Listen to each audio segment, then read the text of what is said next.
মুখ্যমন্ত্ৰী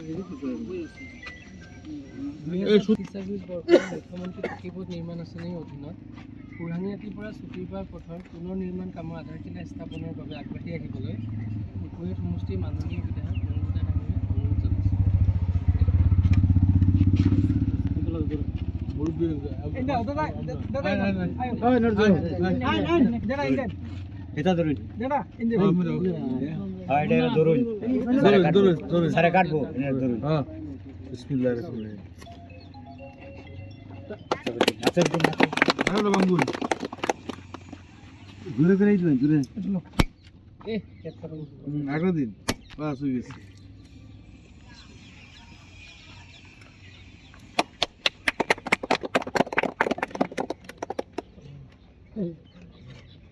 ৰূপহী ডিং টেৰিটৰিয়েল ডিভিজনৰ এছিষ্টেণ্ট এক্সিকিউটিভ ইঞ্জিনিয়াৰ আপুনি আছে নেকি?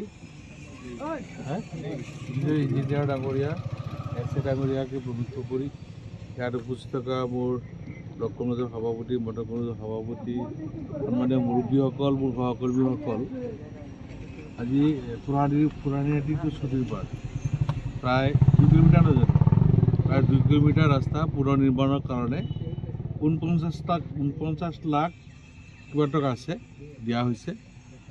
গতিকে কামটো যাতে খুব ভালকৈ হয় আপোনালোকে সকলো সহযোগ কৰিব। আৰু বহু সময়ৰ পৰা আপোনালোক বহি আছিলে, মই এষ্টেমাত দুৱাৰত গৈছিলোঁ, মানে গাড়ী ওলাই অহাত বহুত অসুবিধা পালোঁ, জাম হৈ আছিলে, তাৰ কাৰণে দেৰি হৈছে। দেৰি হোৱাৰ কাৰণে ক্ষমা বিচাৰিছোঁ আৰু সকলোৱে দোৱা কৰিব যাতে আপোনালোকৰ সেৱা মই কৰি যাব পাৰোঁ। গতিকে মই আৰু দীঘলীয়া কথা নকৈ ইয়াতে মই আপোনালোকৰ দুৱাৰ আশীৰ্বাদ কামনা কৰি মোৰ কথাখিনি শেষ কৰি মই বিদায় দিছোঁ। চবতে দি দিছোঁ।